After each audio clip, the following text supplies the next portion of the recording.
Om Namo Bhagavate Vasudevaya.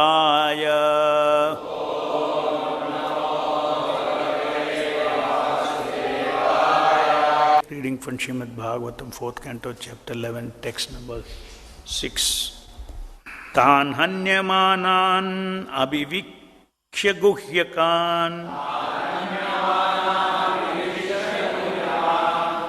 anagashaschitra ratena bhurishaha Uttānapadim kripaya pitamo manurjagadopagata sahasrabhihi. Translation purport by Srila Prabhupada ki Jai. When Swayambhuva Manu saw that his grandson Dhruva Mahārāja was killing so many of the yakshas who were not actually offenders, out of his great compassion he approached Dhruva with great sages to give him good instructions. Purport. Dhruva Mahārāja attacked Alakapuri, the city of yakshas, because his brother was killed by one of them. Actually, only one of the citizens, not all of them, was guilty of killing his brother Uttama. Dhruva Mahārāja, of course, took a very serious step when his brother was killed by the yakshas. War was declared and the fight was going on. This sometimes happens in the present days also. For one man's fault, the whole state is sometimes attacked. This kind of wholesale attack not approved by Manu, the father and lawgiver of the human race. He therefore wanted to stop his grandson Dhruva from continuing to kill the Yaksha citizens who were not offenders. Thus ends the Bhaktivedanta purport. So, in order to stop the killing spree of Dhruva Mahārāja, who retaliated to one of the yakshas who killed his brother Uttama. So he declared war on the entire community of yakshas. And then we have been hearing the last few verses how powerful this war was from both sides. That Dhruva Mahārāja killed a lot of these yakshas.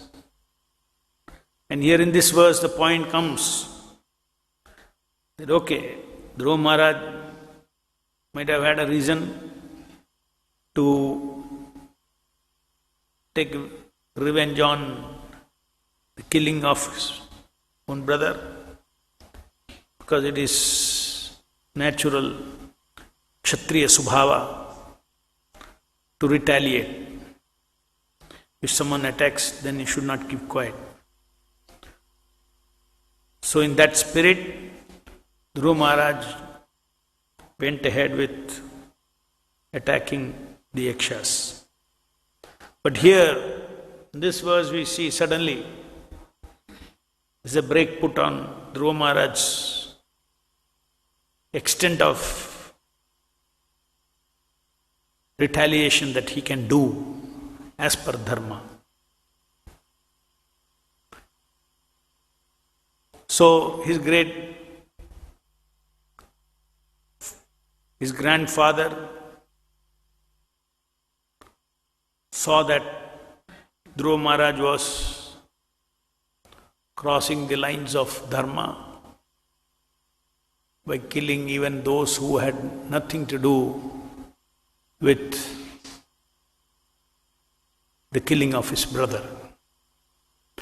So, Dhruva Mahārāja went on attacking all the yakshas and trying to kill all of them. And Prabhupada explains that this is against dharma. Everything as a measure. There is a measure to anger, there is a measure to retaliation, and there is a law also of retaliation. A Kshatriya, the law of retaliation, cannot be killing unarmed citizens. So much so that even today there is a UN convention that if there is a war, civilians should not be dragged into it. Civilians should not be killed, should not be hurt. And then immediately, if there is anything like that,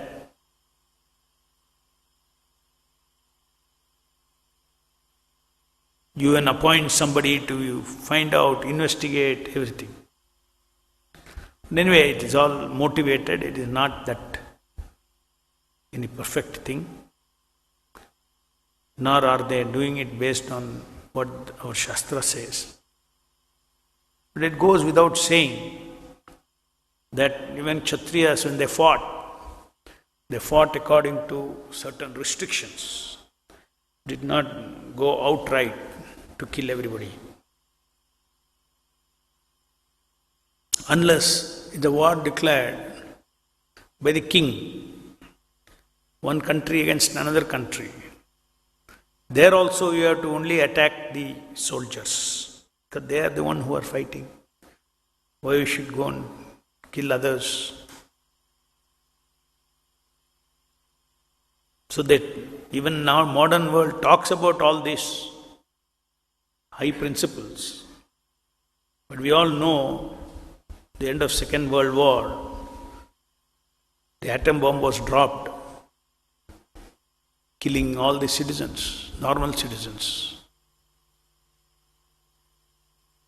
In Hiroshima and Nagasaki, the bombs were dropped and it killed so many of the normal citizens, as well as they were, even today, there are effects of that nuclear radiation, genetically affected population.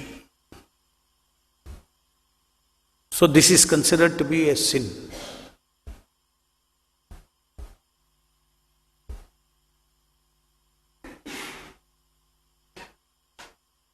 Dhruva Mahārāja, being a king, his grandfather did not want to see him crossing the lines of dharma. So, Swayambhuva Manu came there. Manuruvacha alam vatsa siroshena tamodhvarena papmana yena punya jananayitan avadistvam anagasaha. Lord Manu said, my dear son, please stop. It's not good to become unnecessarily angry. It is the path to hellish life. Now you are going beyond the limit by killing yakshas who are actually not offenders.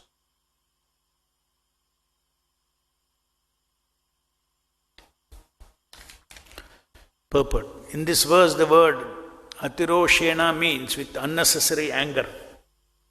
When Dhruva Mahārāja went beyond the limits of unnecessary anger, his grandfather Swayambhuva Manu immediately came to protect him from further sinful action. From this we can understand that killing is not bad, but when that killing is done unnecessarily or when an offenseless person is killed, such killing opens the path to hell. Dhruva Mahārāja was saved from such sinful action because he was a great devotee. A Kshatriya is allowed to kill only for the maintenance of law and order of the state. He is not allowed to kill or commit violence without reason. Violence is certainly a path leading to the hellish condition of life, but is also required for maintenance of law and order of the state. Here, Lord Manu prohibited Dhruva Mahārāja from killing the yakshas because only one of them was punishable for killing his brother Uttama. Not all of yaksha citizens were punishable. We find in modern warfare, however, that attacks are made upon innocent citizens who are without fault. According to the law of karma, such warfare is most sinful activity. Furthermore, at the present moment, civilized nations are unnecessarily maintaining many slaughterhouses for killing innocent animals.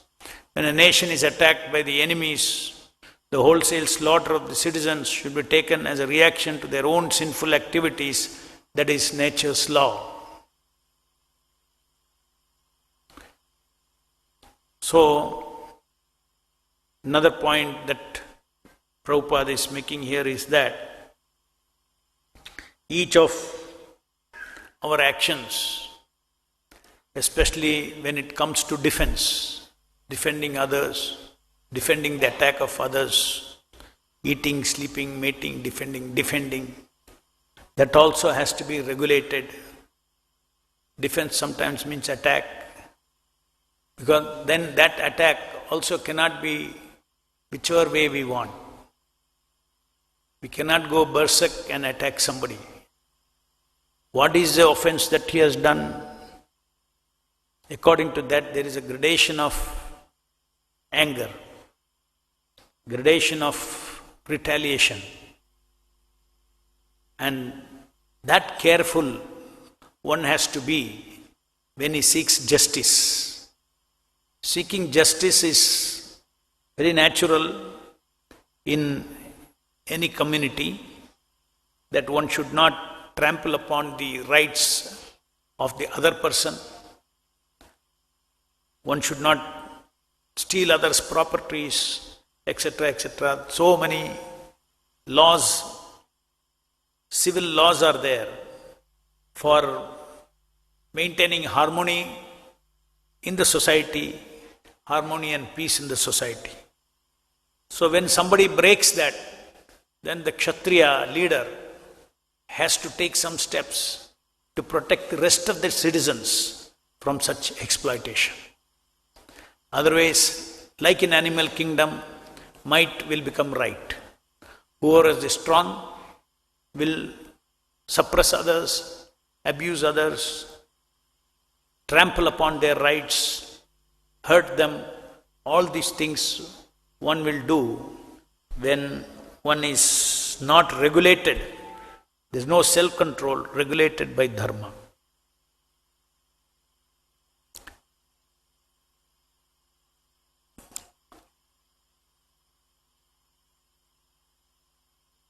And a significant point, another point that Prabhupada mentions here is that when large-scale suffering happens for a nation, affecting every mass, every person in the country, then Prabhupada says it is the result of collective karma of that nation due to their past sinful actions. Accumulation of sinful actions will come back as a reaction. So from this law, it is very easily predictable that any nation which is indulging in slaughtering innocent animals, slaughtering cows especially, is actually accumulating a huge load of sin in their consciousness. And as per the law of karma, there has to be pain, there has to be poverty, there has to be suffering, future suffering.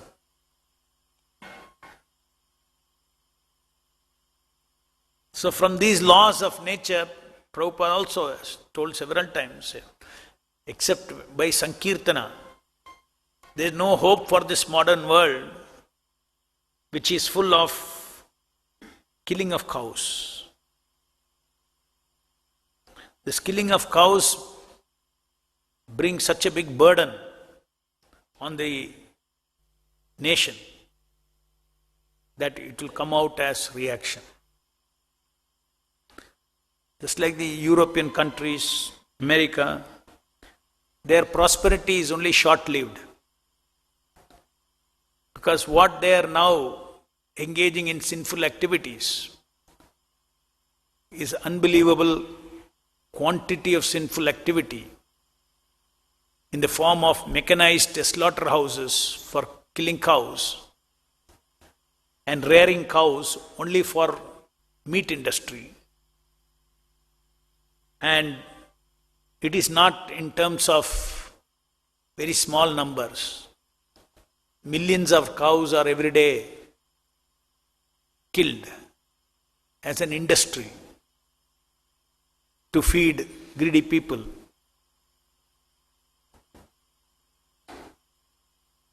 With meat, cow's meat. So definitely it will create a very big reaction. It is not, every action has a reaction. America will become a poor country. Poverty is a punishment. No prosperity. Prosperity comes from good karma. And it is not that India is any less. We are quietly, we do not know. But here also, in the last 2 decades, mechanized slaughterhouses have come, where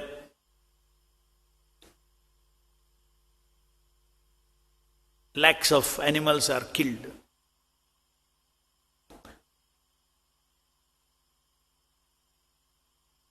India is one of the topmost exporters of beef. So just see, actually unseen, what is the kind of burden that is coming on the nation.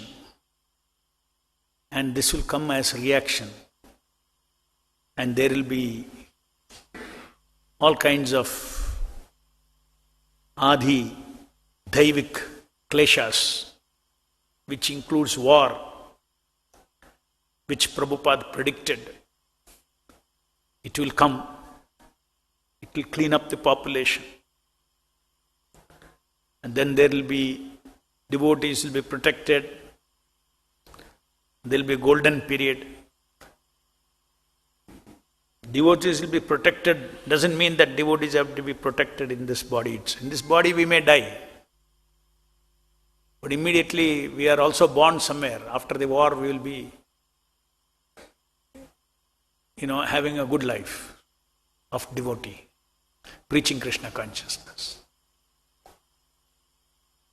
But painful kind of deaths, horrible kind of deaths, they all come due to our own past reactions, past actions, which is fructifying, the reactions of which are bearing fruit now. This is an infallible law of karma of Krishna. Every action has a reaction. Devotees also have to be very careful, because at the bodily and mental and at the yantra level, the law still acts. There is no exemption. But the soul has got the capacity to counter such. If one is spiritually evolved, then he can counter his past reaction with the help of following the Guru's instructions and taking and becoming a recipient of the mercy from the spiritual world. Like every day chanting 16 rounds. The energy that comes from the 16 rounds cleanses all our gunakala karma forces that are destined to play out during the day. And it won't play out as it guna, kala and karma. They may not play out as the way it would have played out if we were karmis and if we had not got the association of Krishna and his pure devotees. Then we would also be purely subject to law of karma as the people in this world are. Material life is an imprisonment. Karma is the imprisonment. Karma means we are preparing a life of jail to go into the prison. Laws of karma are laws of the prison. So, any violation, the laws of dharma, dharma tu sakshat bhagavat pranita. The laws of karma is also enunciated by, and it is given to the population by the will of the Supreme Lord. So, the scriptures, the shastras, what they say as papa, what they say as punya, it is very true, and that is a guidance for the humanity to stay within the dharma in our thinking, feeling, willing, acting. There is no harm in acting in this material world. There is no harm in using this material body. There is no harm in acting with the material mind, material body. But if we act for false ego purposes, then we get into a karmic cycle. We have to take birth again. So if we are acting as a servant of Krishna, which is real ego, then there is no reaction to our activities. And that is our goal. Unless one practices devotional service, he is accumulating some karma. He has to take one more life. So the devotee's secret is to 24 hours engage our mind and body and words in service of the Supreme Lord. That is called devotional service. One side is devotional service, other side is called karma. Devotional service does not leave a reaction for which you have to take birth again, another life. So unless we stop karma by dedicating everything to Krishna, by offering everything to Krishna, one does have to take birth, because there can be only two things. Either we can do karma or we can do devotion service. That is why it's called uninterruptedly we should engage in devotion service. You leave a gap, some karma we do. So devotion service is so powerful. Of course, some of these things which are inevitable, some karma, lack of Krishna consciousness, they are all wiped out by the most powerful devotion service of chanting the Hare Krishna Mahamantra. Always in this material world, whatever you do, unknown sins do happen. Say you are walking somewhere, you stamp some ants, you do unknown sins. So all those things we cannot very consciously be aware and avoid those things. Whatever we do, we engage in the devotion service of the Lord. And if you are walking for the service of the Lord and the ant is stamped, then there is no reaction. Because you are walking somewhere for your own self. Like, nothing to do with Krishna. Then there is a reaction. Everywhere there is a reaction. Action and reaction. Known activity, unknown activity, doesn't matter. So it's a cobweb of intricate action-reaction, this karma. It is a very big suffering. So, karma means what? What do we perform karma for? Karma we perform. Self-centered activities called karma. Self-centered activities are so many. And somebody sent me one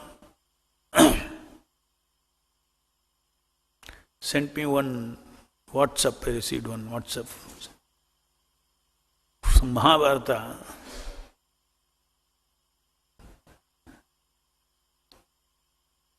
Quote from Mahabharata. In the Mahabharata, Dharmaraj asked Yudhishthira Maharaj, what is the news in this world? Yudhishthira Maharaj replied, that verse is there. Masarattu dharvi parigatenena suryagnina ratri. Okay, there is no diacritic, so I am not reading. Translation. The news of the world is that the conditioned jiva souls are being cooked by Mahakal, universal time, in the pot of worldly illusion, which is heated by the fire of the sun and burns on the firewood of days and nights.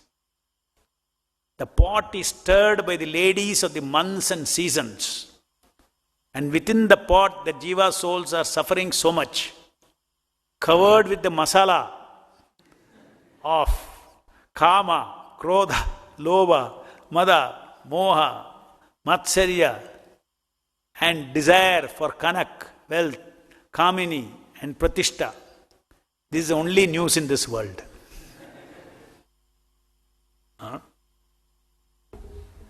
So that is what this material world is. Even Mahabharata, when it comes to here and there, though largely it talks about, good, about dharma, some things beyond dharma also is spoken like this. Whatever you are there, dukhalayam ashashvatam. And this is nicely defined here, that every conditioned living entity is actually suffering. And he is thinking, he gets little enjoyment here and there, and he thinks there is enjoyment in this world. That is the biggest trick that Maya plays, to make us appear, to make some temporary, momentary, phenomenal pleasures of this body. They are not Chinmaya pleasures. They look like Chinmaya pleasures. They look like love, but it's not love. Kama, Krodha, Moha, Mada, Matsarya, all these enemies of the soul, they are all, if you get pleasure through any of them, it is called punishment pleasure. That is how we should see. Any pleasure in this material world, we should see is as punishment pleasure. Dukkha yonaya. It is actually, each pleasure is packed with, each sukha is packed with dukkha. Every pleasure in this material world is a womb of misery. You can see this only through the eyes of the Shastras. So it is not that, either material pleasure or spiritual pleasure. That itself is a wrong comparison, ignorant comparison. Then you have fallen into the trap of Maya. This is also some kind of pleasure, this is also some kind of pleasure. This is not pleasure at all, it is punishment, appearing like pleasure. And this is not soul pleasure, this is body pleasure, yantra pleasure, phenomenal pleasure. Spiritual pleasure is Chinmaya pleasure. Mind's job is to make it appear like Chinmaya pleasure. Because everything is based on the body center, and then the whole world is in everybody's head, centered around people relationships. They're all false. So they're all not Chinmaya pleasures. Why? Because those are not the pleasures of the soul. Soul pleasure is devotional service. Atma Ananda is devotional service. Devotional service means it's not self-centered pleasure. In the material world, everybody is self-centered pleasure, seeking self-centered pleasure. But in devotion service, we seek the Supreme Infinite Personality, Supreme Personality, Krishna's pleasure. If he is pleased, then I take pleasure. So that entire standard of pleasure changes. So soul has its own standard of pleasure, but it is forgotten. When the soul is awakened, naturally we will not like these pleasures, because they are all cheating pleasures. You may say, okay, even if it's cheating pleasure, some pleasure is there. I said, why? When you have got gold, when you got a golden necklace, somebody brings a gilded golden necklace, then will you tell, anyway, I know it is gilded, let me have gilded gold necklace also. Will you buy it? Why will you buy it? You have got real gold. Similarly, when the devotee experiences Atma Ananda of devotional service, very naturally the person gets vairagya, a detachment from these false, fake pleasures, happiness, fake love, all these things. Why do we go after fake love? Why do we go after fake pleasures? Why do we go after fake happiness? Why do we go after it? Because soul's nature is to experience Chinmaya pleasure, Chinmaya happiness, Chinmaya love. Chinmaya means absolute, personal,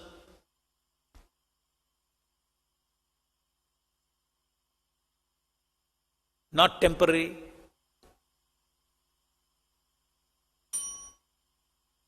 Full of knowledge. Whereas in the material world, it's a bodily pleasure is phenomenal pleasure. Through the instrument of ahankara, to the instrument of ahankara and mind, I am taking it as my Chinmaya pleasure. But we all know, when modern science also says, modern medical science also says, it is through a particular phenomena of movement of blood and chemicals and everything, finally it goes to the brain and you experience pain and pleasure. So it is not Chinmaya pain or Chinmaya pleasure. But we identify with this body and therefore we feel that I am pained, I am enjoying pleasure.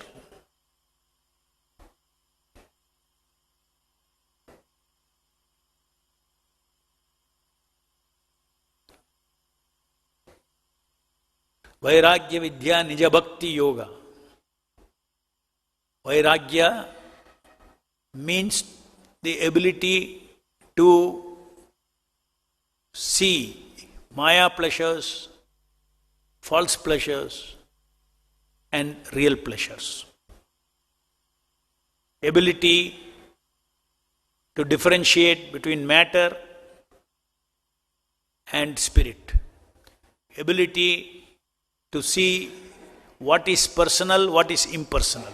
Spirit is personal, everything personal is spirit. Impersonal is, matter is impersonal. Matter has no identity. Just like this body has no identity. We have an identity. We adopt an identity that I am the body. The body does not say I am you, because it is not conscious at all. It is not Chinmaya body. Chinmaya body, there is no difference, you and the body. Body will say I am you, you will say I am body. That is why we try to imitate a Chinmaya life in this body. Because we also believe that I am the body, body is also feeling I am you. But body is not feeling I am you. It's just like driving in a car. There you have got good realization. It's only a car. It has to serve me. But here you feel, because this car is constantly with us, then we tend to think this car is me. Suppose you don't come out of the car at all. Your whole life is inside the car. What you will say? I am the car. Why do you now differentiate between car and you? Because you use it, you come out of it. Oh, car is not that. I am this, car is different. Is it not? So you are able to see, oh, that's not a person. The same way we should be able to see this yantra, this body, is not a person. I am the person. I am the one who maps this body as a person, creates a false ego, and in my chittam, all mental concoction. That is why each of us in this material world are living a world in our mind, not the real world.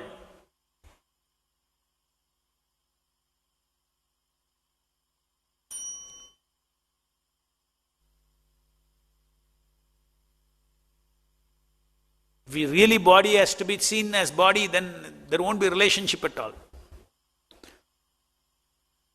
Only in hospitals it happens. Because they see operation, they see they start thinking about the machine, oh, this is a machine.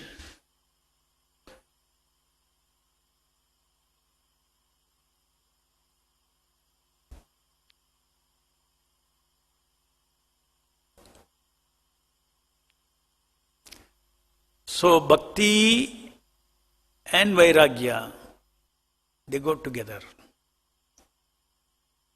Through bhakti you see the absolute Satchit Ananda. Through vairagya you identify Asat. Where is Asat? Asat is not outside. Asat is in your head. I am this body is Asat. Ignorance, Achit. And existence, thinking this body is existent, that is Asat. Achit, your knowledge that I have to independently earn happiness, pleasure, love, that is ignorance. You don't have to independently earn. You simply have to serve Krishna, all that thing will flow into you. You have to earn pleasure for Krishna, or you have to work for Krishna. Just like the fingers, they work for the body, they put food, they don't bother about there. Where will I get my blood, my nutrients? They don't think. Their business is what? Fingers' business. Devotion service to the stomach. Isn't it? Similarly, all jivas' business is devotion service to Krishna. And Krishna provides everything, Satchidananda. Our Atma's food is Satta Chittananda.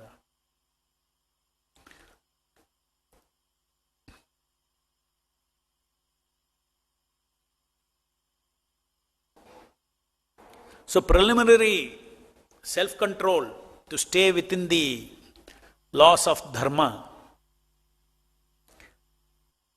in the matter of one's power, fame. For instance, now Dhruva Mahārāja showing his power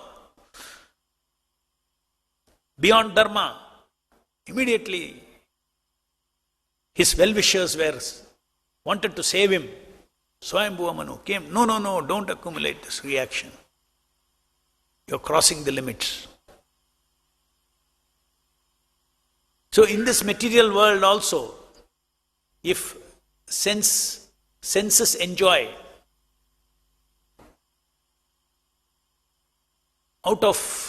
in the course of doing one's duty, there is no reaction. For instance, you eat food, your tongue enjoys. If you what the Shastra says, take prasadam. Otherwise it is sin. Because you are enjoying taste, it becomes sin. Any enjoyment which is not according to dharma, it is sin. Sin means you have to get a reaction. So even eating bhoga, from our point of view, is a sin. For devotees, sin means not simply four regulatory principles. For devotees, sin means any independent enjoyment. As to maintain the body and soul together, even the devotee has a certain quantity of enjoyment of senses. Nobody can live without enjoyment of senses.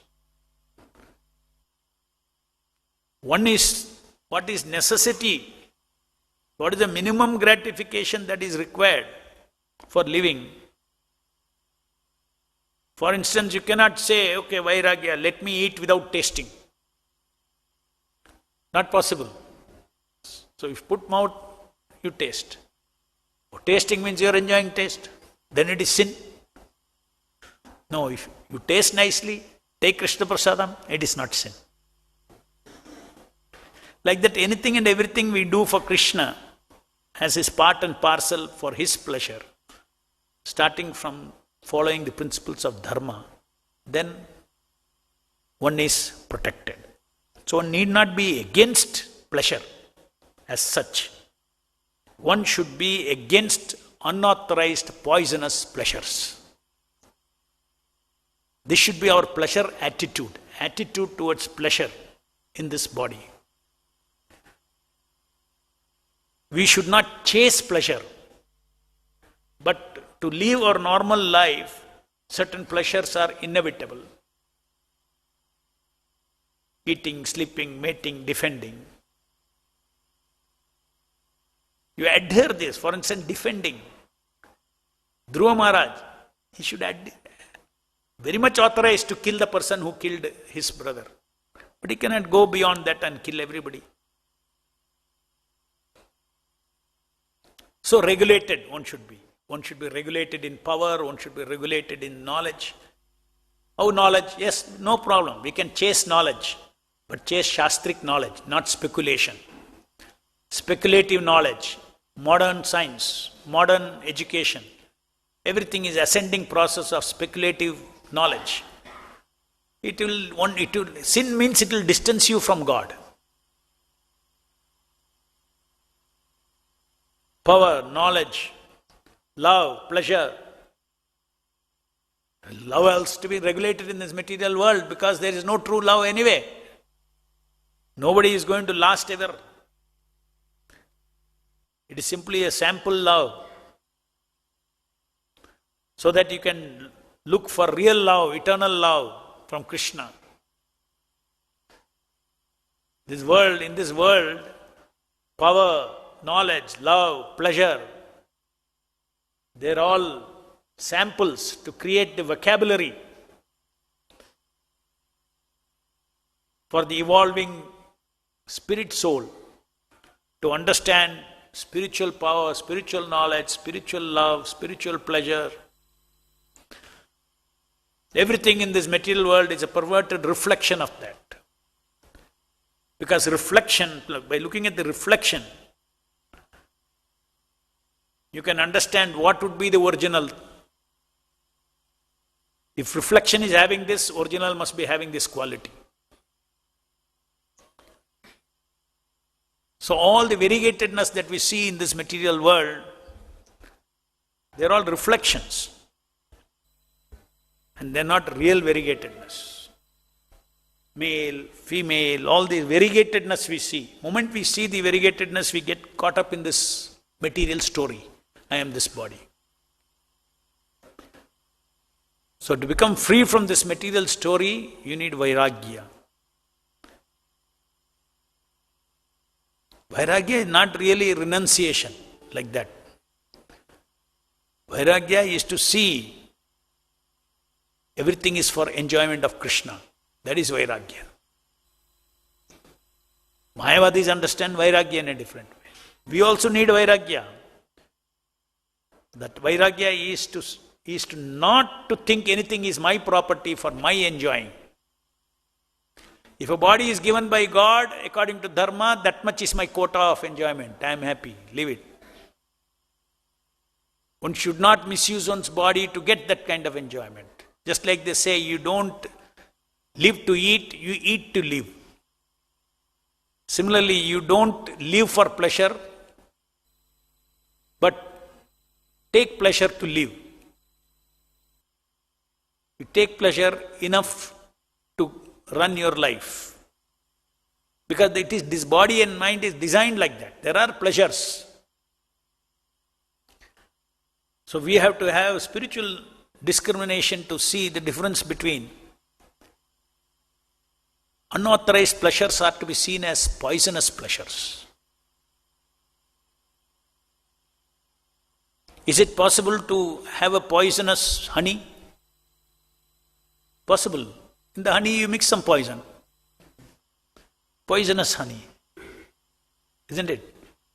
So all sense gratification, which is not part of basic existence for the sake of living, keeping body and soul together. All sense gratification, the Vaishnavas see it as poison. It's an eternal enemy of the soul. Nitya Vairinam. Krishna says lust is a Nitya Vairinam. It's an eternal enemy of the soul. Atmanashanam. It destroys spirit. Destructive to spirit. So these are all golden words from Krishna in the Bhagavad Gita. Not that, we go after lust, Krishna loses something. So he is telling, don't lust. He is telling for our benefit, for the soul's benefit. He is not saying, I am the only enjoyer, you don't enjoy. People, sometimes when they read Bhagavad Gita, it looks like this. I am the enjoyer, that is your mistake. You have no capacity, constitutionally, you are not designed, you are not made for, or constitutionally you are made for enjoying. In my association, in devotion service, you try to do that, you end up suffering. Therefore, I have created this material world full of false enjoyments, reflection of enjoyments of the spiritual world. So, awakening of this comes, all this bhakti, jnana, vairagya, shakti, they flow from the holy name. If you chant and hear Hare Krishna, Krishna Krishna, Hare Hare, Hare Rama, Rama Rama, Hare Hare, as instructed by the spiritual master. Uninterruptedly hear mantra after mantra after mantra of the mantra. Just like the iron put in the fire becomes hotter, red hot, without coming out of the fire. The same way, uninterruptedly nice japa we do, then this bhakti, jnana, vairagya shaktis will flow into our heart. Without any struggle, our inner eyes will be opened to see all these truths, to see all this cheating game of Maya, to see all this gilded gold being sold for the price of the gold. We are giving our soul. Our soul is the price that we are paying. We are selling ourselves to Maya, to false ego, and false happiness, false love.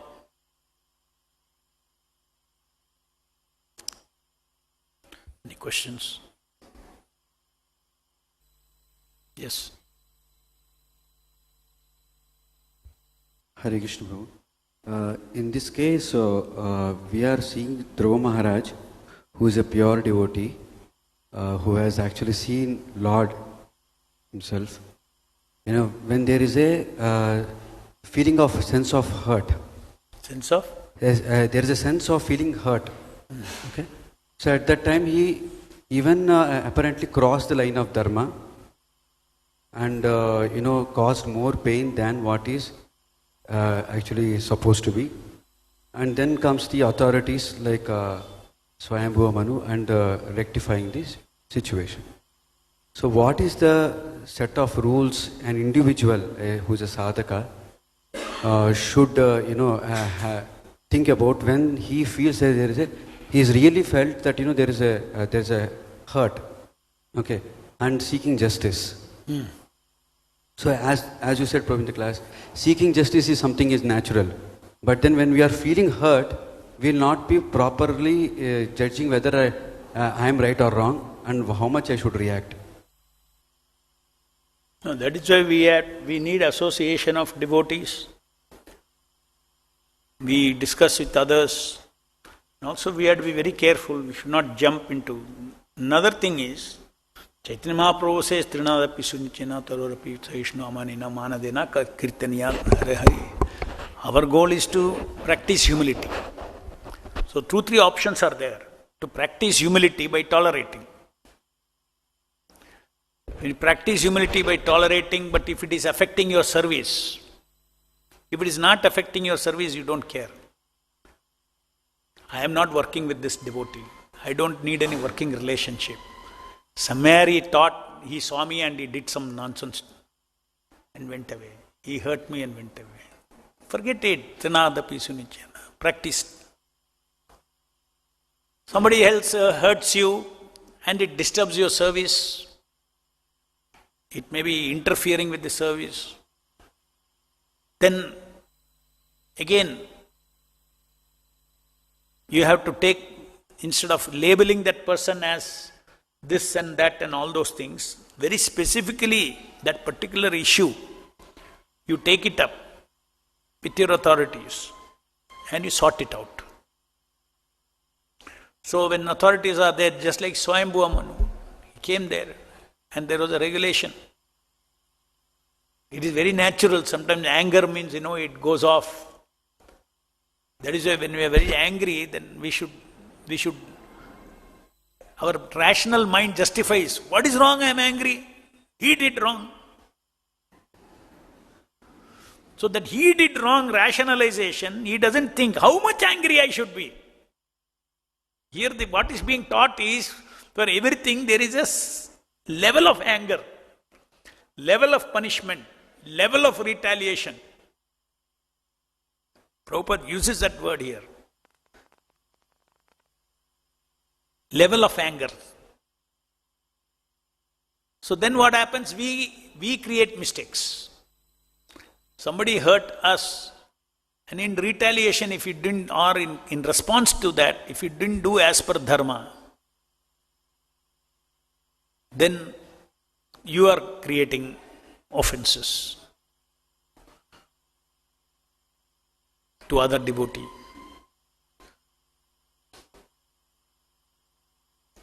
Our mind should be very accurate in terms of this justice, number one. Now another point is, actually devotees, they do not judge by justice. If it is perfect justice, this is coming to me because of perfect justice. If I know all my past actions in my previous lives, I know this is what is just only is coming to me. But in this life, it may appear unjust. So as a matter of duty, while you are responding to that injustice, depth of your heart, you should think that nothing comes to me which I do not deserve due to my past. Tomorrow I may try to prevent something. But once tomorrow is over, whatever is sanctioned means I was supposed to get it.